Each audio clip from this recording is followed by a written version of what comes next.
माता सरस्वती ने भगवान शंकर और भगवान विष्णु को श्राप क्यों दिया। जैसा मैं नीतू पांडे यूट्यूब चैनल पर आप सबका स्वागत करती हूँ। इस कथा का वर्णन कार्तिक महात्म्य में मिलता है। राजा पृथु ने कहा, हे नारद जी, आपसे कलह ने जिस प्रकार मुक्ति पाई है यह सारी कथा हमको सुनाइए।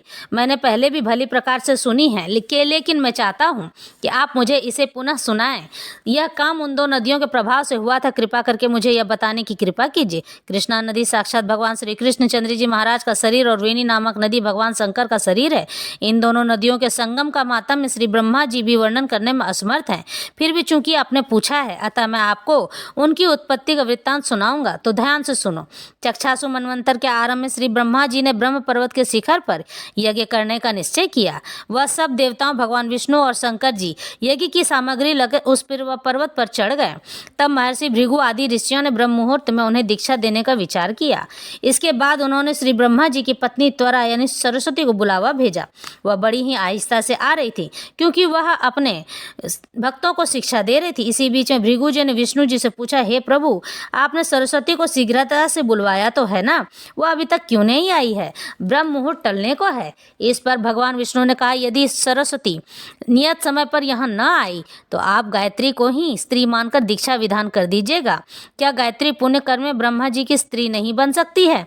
नारद जी बोले, भगवान शंकर ने भी श्री विष्णु जी की बात का समर्थन किया। यह बात सुनकर भृगु जी ने गायत्री माता को ही ब्रह्मा जी के दाईं ओर बिठाकर दीक्षा विधान आरंभ कर दिया। ऋषि मंडल गायत्री को दीक्षा दे ही रहा था कि इतने में ही सरस्वती माता भी यज्ञ मंडप में आ पहुंची।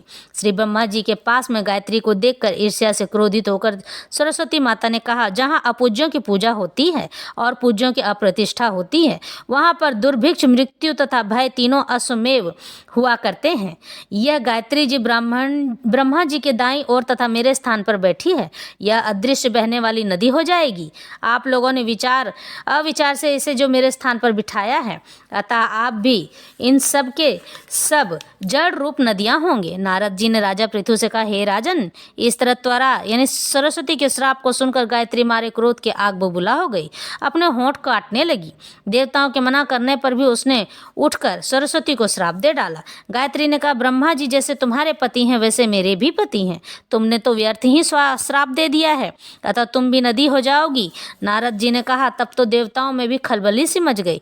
यह सरस्वती को दंडवत करके कहने लगे, हे देवी, तूने जो ब्रह्मा आदि सब देवताओं को श्राप दिया है, इससे यदि हम जड़ रूप नदियां हो जाएंगे तो फिर निश्चय ही यह तीनों लोक न हो जाएंगे, क्योंकि यह श्राप तुमने बिना विचार कर दिया है, अतः तुम इसे वापस ले लो। सरस्वती ने कहा, हे देवतागण, आपने यज्ञ के आरंभ में गणेश पूजन नहीं किया था,